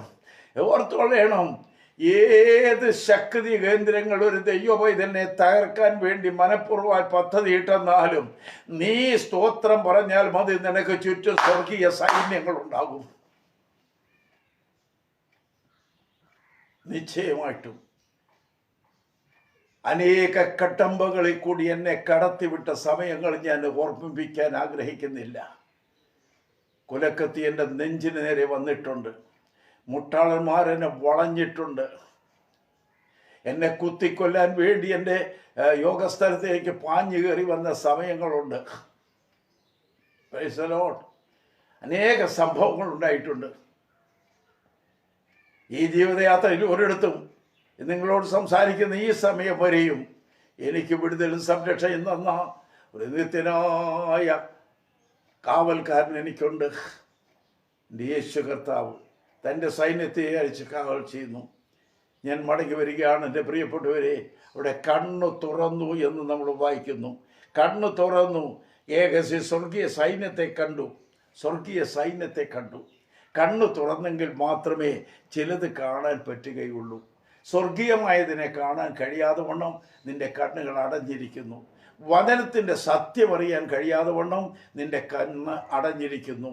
നീ എഴുതി പിടിപ്പിച്ചതും കാണാതെ പഠിച്ചതുമായ വാചകങ്ങളെല്ലാം ചൊല്ലി തീർത്തേച്ച് നീ കുരിശും വരച്ച് കിടന്ന് നിന്റെ കാര്യത്തിൽ നീ പോകുന്നതല്ല ഇവിടെ വേണ്ടത്. നിന്റെ കയ്യിലിരിക്കുന്ന നിത്യപ്രമാണം, നിത്യവചനം, സത്യവചനം, നീ അതൊന്ന് ശാന്തമായിട്ടിരുന്ന് ഒരു ദിവസം ഒരധ്യായമെങ്കിലും ശാന്തമായിട്ടൊന്ന് വായിച്ചു നോക്കിയട്ടെ. അത് നിന്നോട് സംസാരിക്കുന്ന നിനക്ക് കേൾക്കാം. അത് നിന്നെ രൂപാന്തരപ്പെടുത്തുമെന്ന് നിനക്കറിയാം. ദൈവത്തിൻ്റെതല്ലാത്ത എല്ലാ വഴികളും വലിച്ചെറിയുവാൻ നിന്റെ മനസ്സിൽ പ്രേരണ തരുന്നത് നിനക്കറിയാം. അവൻ നിത്യത്തിലേക്ക് നിന്നെ കൂട്ടിക്കൊണ്ടു പോകാനാണെന്നുള്ള ബോധ്യം ആമേൻ ഈ വചനം നിന്നെ പഠിപ്പിച്ചുകൊണ്ടേയിരിക്കും. പ്രിയപ്പെട്ടവരെ, ഇന്നും ഒരു വേദവിദ്യാർത്ഥിയായിട്ട് ഞാൻ നിൽക്കുന്നവനാണ്. ഇന്ന് ഞാൻ വായിച്ച് പഠിക്കുകയാണ്. പഠനം തീരുന്നില്ല. എത്ര പഠിച്ചിട്ടും തീരുന്നില്ല. ഇത് സമുദ്രം പോലെ കിടക്കുകയാണ്. ഞാൻ നിങ്ങൾ പറയുന്നു, നിനക്ക് മനസ്സമാധാനം കിട്ടണമോ? നിന്റെ തലമുറ അനുഗ്രഹിക്കപ്പെടണമോ? നിന്റെ ദേശം അനുഗ്രഹിക്കപ്പെടണമോ? നിന്റെ കണ്ണ് തുറന്ന് സ്വർഗീയ സൈന്യത്തെ കാണണം. തിരുവചനത്തിൻ്റെ മർമ്മങ്ങളെ കാണുവാൻ നിന്റെ കണ്ണ് തുറക്കണം. നീ നോവൽ വായിക്കുന്ന പോലെ വായിക്കാനല്ല. പുസ്തകം അടച്ചുപൂട്ടി അലമാരിയിൽ വെച്ചിട്ട് നീ കുരിശും വരച്ചേച്ച് കിടന്നുറങ്ങാനല്ല. തമ്പുരാൻ നിന്റെ കയ്യിൽ തന്നിരിക്കുന്ന നീ വായിക്കാൻ വേണ്ടിയാണ്, അത് മനസ്സിലാക്കാൻ വേണ്ടിയാണ്. വേദപുസ്തകം വായിച്ചാൽ 5 രൂപ പിഴയടയ്ക്കുന്നതായ കാതലിച്ച് പാരമ്പര്യം നമ്മുടെ മുമ്പിലുണ്ട്. 5 രൂപ പിഴയാണ് വേദപുസ്തകം ആരെങ്കിലും വായിച്ചെന്ന് പറഞ്ഞാൽ ഒരു പാപം ചെയ്തു. മർമ്മം മഹദീയം ബാബിലോൺ എന്ന ബുക്കിനകത്ത് വിശദമായിട്ട് എഴുതിയിട്ടുണ്ട്. ഒരുവൻ വ്യഭിചാരം ചെയ്താൽ അവനെ ശിക്ഷ പാപമോചനത്തിന് 5 രൂപ പിഴയടയ്ക്കണം. ഒരുവൻ വേദപുസ്തകം വായിച്ചാൽ അത് പാപമാണ്, പാപപരിഹാരത്തിന് വേണ്ടി 5 രൂപ പിഴയടയ്ക്കണം. വ്യഭിചാരത്തിനും ബൈബിള് വായിക്കുന്നതിനും ഒരേ റേറ്റ് നിശ്ചയിച്ച പാരമ്പര്യം നമുക്കുണ്ട്. എന്നാൽ ഇന്ന് ഞാൻ നിങ്ങൾ പറയുന്നു, അതെല്ലാം പോയി, മാറിപ്പോയി. ഇന്ന് വിഗ്രഹങ്ങളെ സേവിക്കുക, പുണ്യവാളന്മാരെ സേവിക്കുന്നതിൽ നിന്നെല്ലാം വളരെയേറെ ജനം വിട്ടുമാറിക്കഴിഞ്ഞിരിക്കുന്നു. അനാചാരങ്ങളെല്ലാം ഒത്തിരി ഒഴിവാക്കി കഴിഞ്ഞുകൊണ്ടേയിരിക്കുന്നു. ഇന്ന് മധ്യസ്ഥ പ്രാർത്ഥനയ്ക്ക് വേണ്ടി പുണ്യവാളന്മാരെ സമീപിക്കാത്ത അന്തരീക്ഷമായി കഴിഞ്ഞിരിക്കുന്നു. ഇന്ന് സകലയിടങ്ങളിലും കുറേ വ്യാഖ്യാനം മാറ്റി വ്യാഖ്യാനിച്ചിട്ടുണ്ടെങ്കിലും ബൈബിള് വായിക്കാതിരിക്കാൻ പറ്റാത്തൊരവസ്ഥ ആമേൻ ക്രിസ്തീയ മണ്ഡലത്തിൽ തന്നെ വന്നിരിക്കുന്നു. പ്രത്യേകിച്ച് കാതലിച്ചിൻ്റെ ഇടയിൽ ഒരിക്കൽ വെറുത്തതിനെ അംഗീകരിക്കപ്പെടത്തക്കവണ്ണം കണ്ണ് പ്രകാശിച്ചു തുടങ്ങി. എത്രയോ ഉന്നതന്മാരുമായിട്ട് ഞാൻ ഇടപെടുന്നുണ്ടെന്ന് എനിക്കറിയാം. എൻ്റെ അടുക്കൽ എൻ്റെ വീട്ടിൽ വന്ന് ദൈവാലയം ചോദിക്കുകയും പ്രാർത്ഥിക്കുകയും ദൈവശബ്ദം കേട്ട് മടങ്ങിപ്പോവുകയും ചെയ്തിട്ട് കർത്താവിൻ്റെ കൽപ്പനയാകുന്ന വിശ്വാസ സ്നാനമേറ്റ് അഭിഷേകം പ്രാപിച്ച് ദൈവത്തെ ആരാധിക്കുന്ന വമ്പന്മാർ വളരെ പേർ എൻ്റെ പിന്നിലുണ്ട്. എന്താ കാരണം? ഒരിക്കൽ അടച്ചു പൂട്ടി വെച്ചിരുന്ന വചനം വായിച്ചതിൻ്റെ സത്യങ്ങളെ ഗ്രഹിപ്പാൻ തക്കവണ്ണം ദൈവം തമ്പുരാൻ ഇവിടെ കണ്ണു തുറന്നു. എന്നെ കേൾക്കുന്ന പ്രിയപ്പെട്ടവനെ, നിന്റെ കുടുംബത്തിലും നിന്റെ ചാർച്ചയിലും നിന്റെ സ്നേഹിതരിലും ഈ കണ്ണടഞ്ഞിരിക്കുന്ന പലരുണ്ട്. അവിടെ കണ്ണ് തുറക്കത്തക്കവണ്ണം നീ പ്രാർത്ഥിക്കുകയും നീ ഇടപെടുകയും ചെയ്യ്. ഞാൻ മുന്നോട്ട് വരികയാണ്. അതിൻ്റെ 35-ാമത്തെ വാക്യത്തിൽ എഴുതിയിരിക്കുന്നത്, വഴിയിൽ സംഭവിച്ചതും അവൻ അപ്പം നുറുക്കുകയിൽ തങ്ങൾക്ക് അറിയുവായി വന്നതും അവർ വിവരിച്ചു പറഞ്ഞു. ഓർത്തുകൊള്ളണം, ഈ സഹോദരന്മാര് വഴിയാത്രയിൽ യേശുവരോട് സംസാരിച്ചതെല്ലാം മനസ്സിൽ ഗ്രഹിച്ചു. അപ്പം നുറുക്കി കൊടുത്തപ്പോൾ ഇവിടെ കണ്ണു തുറന്നവരെ വ്യാഖ്യാനിച്ചു. അവനവരെ വിട്ടുപോയത് അപ്രത്യക്ഷമായതൊക്കെ അവൻ വിവരിക്കാൻ തുടങ്ങി. അവരെ വായെ തുറന്നു എന്ന് ഞാൻ പറയുന്നു. അവരുടെ വായെ തുറന്നു. ഉയർത്തെഴുന്നേറ്റവനെ തിരിച്ചറിയുമ്പോൾ അവനെക്കുറിച്ച് പറയുവാൻ നിന്റെ വായെ തുറക്കണം. Price the Lord. ഉയർത്തെഴുന്നേറ്റവനെ നിന്റെ വായെ തുറന്നെങ്കിൽ നീ അവനെക്കുറിച്ച് എല്ലാവരോടും പറയണം. അടങ്ങിയിരിക്കരുത്. ഈ രാഷ്ട്രീയക്കാരുടെ എല്ലാം ബഹളം. വോട്ട് ചെയ്തു, നിനക്ക് ഇഷ്ടമുള്ളവർ വോട്ട് ചെയ്യുക, എനിക്കതൊരു വിഷയമല്ല. ഭരണകർത്താക്കൾക്ക് വേണ്ടി പ്രാർത്ഥിക്കണമെന്ന് ദൈവവചനമുണ്ട്. അധികാരങ്ങൾക്ക് വേണ്ടി പ്രാർത്ഥിക്കണമെന്ന് അത് ഞാൻ ചെയ്യുന്നുമുണ്ട്. അത് ഇന്ത്യയിലായാലും വിദേശ രാഷ്ട്രങ്ങളായാലും രാഷ്ട്രത്തെ ഭരിക്കുന്നവരെ ചൊവ്വേ നേരെ ഭരിക്കാനും വേണ്ടി ദൈവികമായിട്ട് ഭരിക്കാനും അവർക്ക് വേണ്ടി ഞാൻ പ്രാർത്ഥിക്കുന്നുണ്ട്. അത് നമുക്ക് ആവശ്യമാണ്. അധികാരങ്ങൾ കീഴടങ്ങിയിരിക്കേണ്ടതാണ്. എന്നാൽ ഏത് അധികാരസ്ഥാനത്തും യേശുവിനെ കുറിച്ച് പറയുവാൻ നിന്റെ വായി തുറക്കുന്നില്ല എങ്കിൽ നിനക്ക് ദൈവം തന്ന കാഴ്ചപ്പാടും ദർശനവും വൃഥാവായിത്തീരുന്നു. ശമരിയക്കാരിയ സ്ത്രീയെക്കുറിച്ച് ഞാൻ ഓർക്കുന്നു. തികച്ചും മോശമായി ജീവിച്ചിരുന്നവൾ. യേശു കർത്താവ് അവളെ കണ്ടപ്പോൾ ദാഹിച്ചു വരണ്ടിരിക്കുന്ന നാവുമായിട്ട് യേശു കർത്താവ് ആ കിണറ്റിൻ്റെ അരികെ വെള്ളം കോരുന്നവളെ കണ്ടിട്ട്, എനിക്ക് ദാഹിക്കുന്നതിന് അല്പം വെള്ളം തരാമെന്ന് ചോദിച്ചു. അവളവനൊക്കെ ശമരിയക്കാരായിരിക്കുന്ന ഞങ്ങളോട് നീ വെള്ളം കുടിക്കാനായിട്ട് ചോദിക്കുന്നത് ശരിയാണോ? നിയമം അതിന് അനുകൂലമാണോ? ഉപദേശങ്ങൾ അതിന് അനുകൂലമാണോ? അതുകൊണ്ട് നീ ചോദിച്ചത് ശരിയല്ല എന്നൊക്കെ ഭാഷയിൽ അവൾ സംസാരിക്കാൻ തുടങ്ങി. യേശു കർത്താവ് മറുപടി പറഞ്ഞു, സഹോദരി, ഈ നീ തരുന്ന വെള്ളം കുടിക്കുന്നവനൊക്കെ പിന്നെയും ദാഹിക്കുന്നു. എന്നാൽ ഞാൻ കൊടുക്കുന്ന വെള്ളം കുടിക്കുന്നവൻ ഒരു നാളും പിന്നെ ദാഹിക്കയില്ല. ഇത് കേട്ടപ്പോൾ അങ്ങനെയാണെങ്കിൽ എനിക്ക് ഈ ചുമന്നുകൊണ്ട് നടന്ന് വെള്ളം 10-20 കുടം വെള്ളം വീട്ടിലേക്ക് ചുമക്കണമല്ലോ. നീ ആരാണ് ഗുരുവേ? ആ വെള്ളം എനിക്കും കൂടെ തരണമേ. എനിക്കിതിനെ ചുമക്കാൻ പറ്റുകയില്ല, ഞാൻ ക്ഷീണിച്ചു. Price the Lord. ഉടനെ അവൻ പറഞ്ഞത്, നീ ഒരു കാര്യം ചെയ്യ്, നിന്റെ ഭർത്താക്കന്മാരെ കൂടെ വിളിച്ചുകൊണ്ട് വരാൻ പറഞ്ഞു. ദൈവത്തിന് സ്തോത്രം. അപ്പോഴാ മനസ്സിലാകുന്ന ഇവൻ ഒരു പ്രവാചകനാണ്. അവൾക്ക് 5 ഭർത്താക്കന്മാരുണ്ടായിരുന്നു, ഇപ്പോഴുള്ള അവനെ ഉപേക്ഷിച്ചിരിക്കുക. ആകെ അവള് വെപ്രാളപ്പെട്ടു. അവനോടനെ തിരിച്ചറിഞ്ഞു, യേശുവിനെ തിരിച്ചറിഞ്ഞു. ഒരു പ്രവാചകനാണ്, അവൻ ദൈവപുത്രനാണ്, അവൻ വീണ്ടെടുക്കാൻ മതിയായവനാണ്, അവൻ സമാധാനം പകരുന്നവനാണ്, അവൻ രഹസ്യങ്ങൾ അറിയുന്നവനാണ്.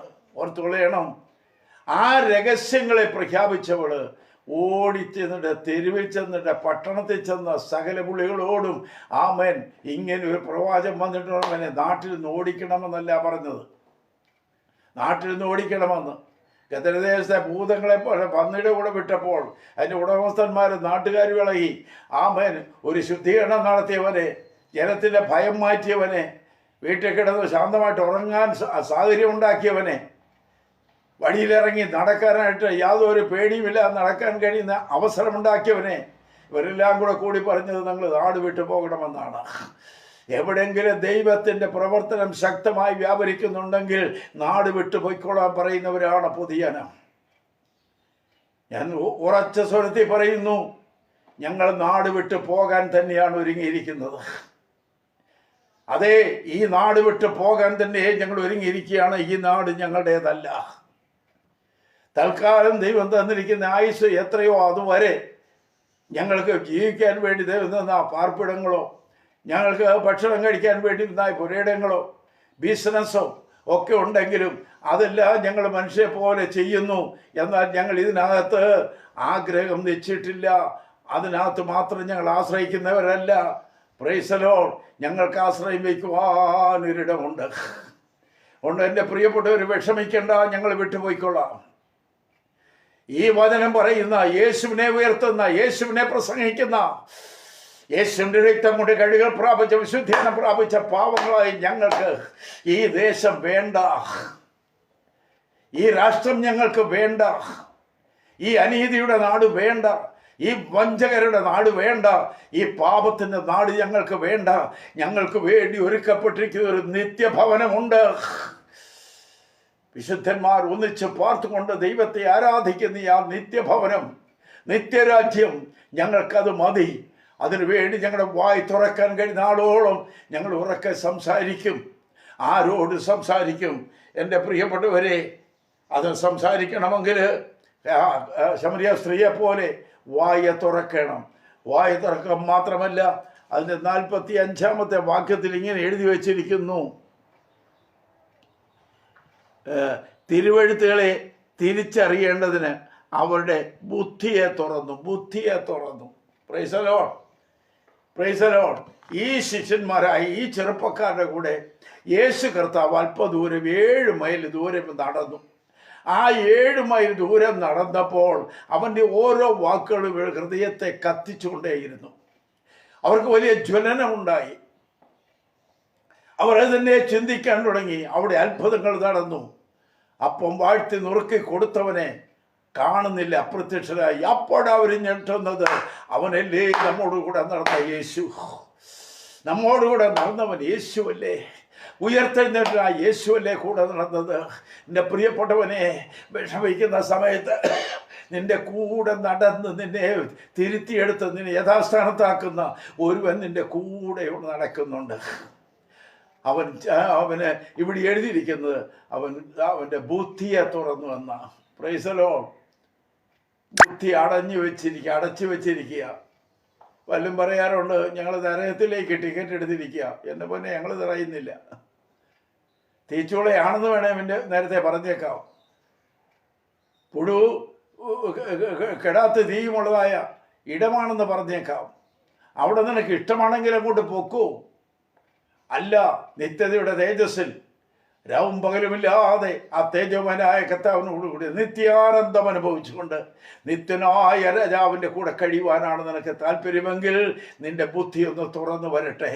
ഞാൻ സംസാരിക്കുന്ന സമയത്ത് തന്നെ ദൈവവചനം ഉള്ളതുപോലെ ഗ്രഹിക്കാനോ സംസാരിക്കാനോ ആമൻ കഴിയാതെ വണ്ണം ബുദ്ധി അടച്ചു വച്ചിരിക്കുന്ന സകല ജീവിതങ്ങളെയും ബുദ്ധി തുറന്നു വരുവാൻ യേശുവിൻ്റെ നാമത്തിൽ ഞാൻ പ്രാർത്ഥിക്കുകയാണ്. യേശുവിൻ്റെ നാമത്തിൽ അടഞ്ഞിടക്കുന്ന ബുദ്ധി തുറന്നു വരട്ടെ. യേശുവിൻ്റെ നാമത്തിൽ അടഞ്ഞിരിക്കുന്ന കണ്ണുകൾ തുറന്നു വരട്ടെ. യേശുവിൻ്റെ നാമത്തിൽ അടച്ചു വെച്ചിരിക്കുന്ന വായ നാവ് തുറന്നു വരട്ടെ.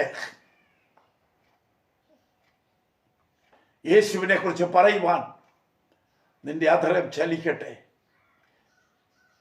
സ്വർഗീയമായത് നിത്യമായത് കാണുവാൻ തക്കവണ്ണം നിന്റെ കണ്ണുകൾ തുറക്കട്ടെ. നീ പ്രാപിച്ച അനുഭവങ്ങളെ കുറിച്ച് പ്രസ്താവിക്കുവാൻ നിന്റെ ബുദ്ധി ഒന്ന് പ്രകാശിക്കട്ടെ. നീ വിചാരിക്കുന്നു നിന്റെ സമ്പാദ്യം നിന്നെ നിത്യതയിലെത്തിക്കുമെന്ന്, നിന്റെ തലമുറകൾക്ക് അനുഭവിക്കാൻ കഴിയുമെന്ന്. വൃഥാവാണ്. ദൈവം മാന്യമായിട്ട് തന്ന വലുതുകൊണ്ട് അനുഭവിക്കാം. നീ കള്ളക്കടത്ത് കാണിച്ചതും, നീ മോഷ്ടിച്ചതും, നീ വഞ്ചന കാണിച്ചതും, നിനക്ക് വലിയൊരു കൈക്കൂലിയായി തന്നതും ഒക്കെ മേടിച്ച് വെച്ചുകൊണ്ട് തലമുറകൾക്ക് ജീവിക്കാമെന്ന് വിചാരിച്ചാൽ ഇതെല്ലാം പാഴാണ് പ്രിയപ്പെട്ടവനെ. ഇതെല്ലാം പാഴ. ഇതിനകത്തൊന്നും ആരും ആശ്രയം വയ്ക്കേണ്ട. അന്നന്ന് ജീവിക്കുന്നത് നല്ലത് ദൈവം വിളിക്കുന്നവരെ അങ്ങ് ജീവിക്കാനുള്ള എടുത്തു. അതിനപ്പുറത്ത് നീ കുമിഞ്ഞു കൂട്ടി വെച്ചുകൊണ്ട് പ്രശ്നങ്ങൾ ഉണ്ടാക്കരുതേ. നിനക്കൊരു ഗുണവും ചെയ്യുകയില്ല. അതേ സമയത്ത് അന്നുള്ള അപ്പം കിട്ടുമെങ്കിൽ അത് ഭക്ഷിച്ചും പാനം ചെയ്തും നിന്റെ വായ കർത്താവിന് വേണ്ടി ശബ്ദിക്കുവാൻ തുറന്നു നിൽക്ക്. ഞാനൊരു വാക്കൂടെ പറഞ്ഞതിൻ്റെ വാക്കുകൾ നിർത്തുകയാണ്. ഒരു സമയത്ത് ചില വർഷങ്ങൾക്ക് മുമ്പ് ഞാൻ രാവും പകലുമില്ലാതെ ദൈവനം പ്രസംഗിക്കുന്ന സമയം എൻ്റെ ശബ്ദത്തിന് മാറ്റം വരാൻ തുടങ്ങി. ഞാൻ സംസാരിച്ചുകൊണ്ടിരിക്കുമ്പോൾ ഒരു ശബ്ദം വേറൊരു ശബ്ദമായിട്ട് മാറ്റപ്പെടുന്നു. അല്പം കഴിയുമ്പോൾ വേറൊരു സൗണ്ട് വരുന്നു. എനിക്ക് ആകെപ്പാടെ കൺഫ്യൂഷനായി. ഇതെന്താണ്? ഞാൻ അവസാനം ഇതെന്താണെന്ന് അറിയാൻ വേണ്ടി അടുത്തുള്ളതായ ഹോസ്പിറ്റലിലെ ഡോക്ടർ ENT ഡോക്ടറെ ചെന്ന് കണ്ടു. അദ്ദേഹം വെല്ലൂരിൽ നിന്ന് വന്ന ഒരു ഡോക്ടറായിരുന്നു. അദ്ദേഹത്തെ കാണിച്ചുകൊണ്ട് എന്നോട് കാര്യങ്ങളൊക്കെ ചോദിച്ചു. ഞാൻ പറഞ്ഞു ഞാനൊരു സുവിശേഷകനാണ്, ഞാൻ പ്രസംഗിക്കുന്നയാളാണ്. എന്നോട് പറഞ്ഞു വായം തുറക്കാൻ. ഞാൻ വാ തുറന്ന് നോക്കിയപ്പോൾ വെച്ച് അദ്ദേഹം നോക്കിച്ച് പറഞ്ഞു, സംഗതി ആകെ കുഴഞ്ഞിരിക്കുകയാണ്. ഞാൻ പറയുന്ന പോലെ ചെയ്താൽ ശബ്ദം വീണ്ടും കിട്ടും, അല്ലെങ്കിൽ കംപ്ലീറ്റ് ശബ്ദം പോകുമെന്ന് പറഞ്ഞു. ഞാൻ ചെന്ന വിഷയം വോക്കൽ കോഡ് മുഴുവൻ പഴുത്തിരിക്കുകയാണ്. ഇതുപോലെ ഇനി മുന്നോട്ട് പോയാൽ കഷ്ടിച്ചൊരു മാസമോ 1.5 മാസമൊക്കെ ചിലപ്പോൾ കൊണ്ട് ശബ്ദം കിട്ടിയേക്കും. അത് കഴിയുമ്പോൾ കംപ്ലീറ്റ് ഓഫായി പോകുമെന്ന് പറഞ്ഞു. അതുകൊണ്ട് ഇനി പ്രസംഗിക്കരുത്, ശബ്ദിക്കരുത്. Praise the Lord. ഞാൻ അദ്ദേഹത്തോട് പറഞ്ഞ് അദ്ദേഹം ഒരു ക്രിസ്ത്യാനി ആയതുകൊണ്ട് കാര്യം മനസ്സിലാക്കി. ഞാൻ പറഞ്ഞു, ഡോക്ടറെ, ഈ വോക്കൽ കോഡ് എൻ്റെ ശരീരത്തിൽ പിടിപ്പിച്ചവൻ തന്നവനാണ്. ഈ ബൈബിളും എൻ്റെ കയ്യിൽ തന്നിരിക്കുന്നത്. എനിക്ക് തന്ന വോക്കൽ കോഡ് ഞാൻ അടക്കി വെക്കാൻ മൂടി വെക്കാനാണെങ്കിൽ ഈ ബൈബിൾ എന്തിനെ തന്നു? അതുകൊണ്ട് എനിക്ക് വോക്കൽ കോഡ് തന്നവൻ ഇത് പ്രസംഗിക്കാൻ എന്നെ ഏൽപ്പിച്ചതാണെങ്കിൽ ഞാൻ തുടരെ ചെയ്യും. പോകുന്നെങ്കിൽ പോകട്ടെ, അവൻ്റെ ഇഷ്ടം നടക്കട്ടെ എന്ന് പറഞ്ഞ് ഞാൻ അദ്ദേഹത്തോട് യാത്ര പറഞ്ഞു പോന്നു. പ്രിയപ്പെട്ടവരെ, ഇന്ന് വരെ എൻ്റെ ശബ്ദം അടഞ്ഞിട്ടില്ല. ഒരു ദിവസവും എനിക്ക് വിശ്രമം ലഭിച്ചിട്ടില്ല. ഈ കോവിഡ് നിമിത്തം ഇപ്പോൾ അല്പം വിശ്രമം ലഭിക്കുന്നുണ്ടെങ്കിലും എനിക്ക് വിശ്രമമില്ലാതെ എന്നെ പ്രസംഗിച്ചുകൊണ്ടിരുന്നു. എൻ്റെ വോക്കൽ കോഡ് ഒരു കുഴപ്പമില്ല, ഇപ്പോഴും നിൽക്കുന്നു. ദൈവത്തിന് വേണ്ടി നീ വായ തുറന്നാൽ നിന്റെ ബലഹീനതകൾ മാറിപ്പോകുമെന്ന് കർത്താവ് അരുളി ചെയ്യുന്നു. നിന്റെ ഭാരങ്ങൾ അവൻ എടുത്തു കളയും. ഞാൻ എൻ്റെ വാക്കുകൾ ഇവിടെ നിർത്തുകയാണ്. Price the Lord. എമ്മൗസിലേക്ക് പോയ ശിഷ്യന്മാർക്ക് അവൻ തുറന്നു കൊടുത്തത് 5 കാര്യങ്ങളാണ്. ഞാൻ അവിടേക്ക് ഇനി നോക്കുന്നില്ല, സമയമായതുകൊണ്ട് വാക്കുകൾ നിർത്തുന്നു. എനിക്ക് നിങ്ങളോട് പറയാനുള്ളത് വീണ്ടും പറയുകയാണ്. ആ മനുഷ്യനിതാ, ആ മനുഷ്യനിതാ. സകല ഗോത്രങ്ങളെയും ഭാഷകളെയും വംശങ്ങളെയും ജാതികളെയും വിലയ്ക്ക് വാങ്ങി തൻ്റെ സ്വന്തമാക്കി തീർത്തവൻ ഇതാ നിൽക്കുന്നു. നിങ്ങളുടെ ഇടയിൽ ഒരുവനുണ്ട്, നിങ്ങളുടെ ഇടയിൽ ഒരുവൻ നിൽക്കുന്നുണ്ട്, നിങ്ങൾ അറിയാത്ത ഒരുവനുണ്ട്. അവനെ അന്വേഷിച്ച് കണ്ടുപിടിക്ക്. അതാണ് നല്ലത്, അതാണ് നല്ലത്. നീ അനേക ഉന്നതന്മാരെ തേടി നടക്കുന്ന ഈ സമയം നീ യേശുവിനെ തേട്. നിനക്ക് കണ്ടുപിടിച്ചാൻ കഴിഞ്ഞാൽ നിനക്ക് അനുഗ്രഹം അതാണ്. ഈ വചനങ്ങൾ നിനക്ക് പ്രയോജനമായി തീരട്ടെ എന്ന് ഞാൻ പ്രാർത്ഥിച്ചുകൊണ്ട് എൻ്റെ വാക്കുകൾക്ക് വിരാമം കൊടുക്കുന്നു. കർത്താവായ ദൈവമേ, പരിശുദ്ധ പിതാവേ, എന്ന് കേൾപ്പിച്ച വചനത്തിനായിട്ട് സ്തോത്രം. ഇമ്മോസിലേക്ക് പോയ ശിഷ്യന്മാരുടെ കണ്ണു തുറന്ന്, അവരുടെ വായെ തുറന്ന്, അവരുടെ ബുദ്ധിയെ തുറന്ന് കർത്താവിൻ്റെ മഹത്വത്തിന് വേണ്ടി അവരെ നിർത്തിയെങ്കിൽ എന്നെ കേട്ട എല്ലാ ജീവിതങ്ങളും കർത്താവിന് വേണ്ടി കണ്ണ് തുറക്കേണ്ടതിന്, നാവ് തുറക്കേണ്ടതിന്, ബുദ്ധി തുറക്കേണ്ടതിന് കർത്താവർക്ക് കൃപ കൊടുക്കണമേ. ആരും നഷ്ടപ്പെട്ടു പോകരുതേ. തിരുവേദനം വായിക്കുവാൻ, തിരുവേദന പ്രകാരം ജീവിപ്പാനുള്ള കൃപ കൊടുക്കണമേ. വചനം കേട്ട് ആരും നശിച്ചു പോകരുതേ എന്ന് ഞങ്ങൾ പ്രാർത്ഥിക്കുന്നു. അങ്ങയുടെ മഹത്വമുള്ള കരങ്ങളിലേക്ക് ഈ വചനം കേട്ട സകല കേൾക്കാൻ പോകുന്നവരെയും നിന്റെ തൃക്കരങ്ങളിൽ ഞാൻ പരമേൽപ്പിച്ചവരെ അനുഗ്രഹിച്ച് പ്രാർത്ഥിക്കുന്നു. സകല മഹത്വം അങ്ങയ്ക്ക്, സകല മഹത്വം അങ്ങയ്ക്ക്. യേശു മൂലം പ്രാർത്ഥന കേൾക്കണമേ പിതാവേ.